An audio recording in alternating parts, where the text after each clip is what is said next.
araw, ako nga pala si Jasmine, ang kadama ng Saudi Arabia, Middle East. Gusto ko sana ikwento sa inyo mula umpisa hanggang katapusan mula nagbakasyon ng aking amo sa ibang bansa at iniwan ako sa bahay ng nanay ng amo ko. Nagbakasyon ng amo ko sa ibang bansa ng 10 araw. Iniwan ako sa bahay ng nanay niya. Ayoko sana mag-stay doon at maiwan na lang sana ako dito sa bahay ng amo ko. Kaya lang ayaw ng amo kong babae. Baka lang mapano ako at anong mangyari sa akin dito. Sa totoo lang kasi ayoko ng ugali ng mga magulang at pamilya ng side ng babae.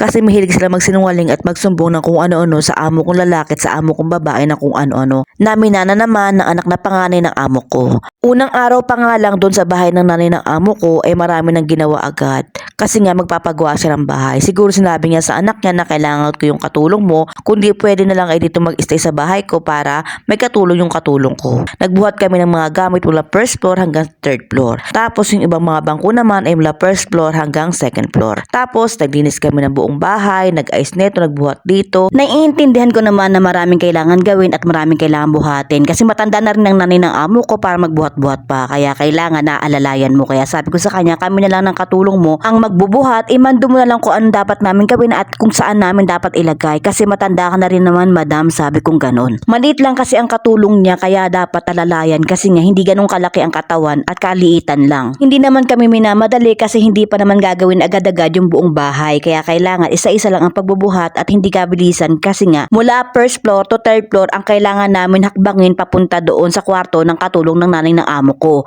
at kailangan dahan-dahan at maingat dahil mabibigat ang mga lamesa. Hindi naman lahat ipinabuhat sa amin dahil hindi naman kailangan lahat buhatin pataas at yung iba ay papa-upholstery ng nanay ng amo ko sa labas. May inupahan siyang mga kalalakihan upang buhatin ang mga sopa palabas ng bahay kasama ang tatay ng amo ko kasi siya ang magmamando sa mga kalalakihan na magbubuhat nito. Kaya natapos din kami agad at umakyat sa taas upang makapagpahinga ng sandali at bago kumain dahil nagluluto ang nanay ng amo ko ng aming pananghalian kasama ang kanyang mga kapatid at ang kanyang tatay. Kinabukasan ay umalis ang nanay ng amo ko upang magpa-check up. Naiwan kami ng katulong niya sa bahay habang naglilinis. Meron nga lang nangyari hindi maganda kaya tinawagan ng katulong niya ang kanyang amo upang pumuwi agad sa bahay. Dahil nga napansin ng katulong ng nanay ng amo ko na umaagos ang tubig sa labas ng napakalakas. Umuwi naman agad ang magulang ng aking amo upang tignan kung saan nanggagaling yung tubig na tumatagas at nakaligtaan pala ng tatay ng amo ko isara ang tubig sa labas kaya pala ito'y umagos ng umagos. At nang sila'y magbubukasan ng pintuan hindi na ito mabuksan kaya tinawagan nila ang katulong nila sa taas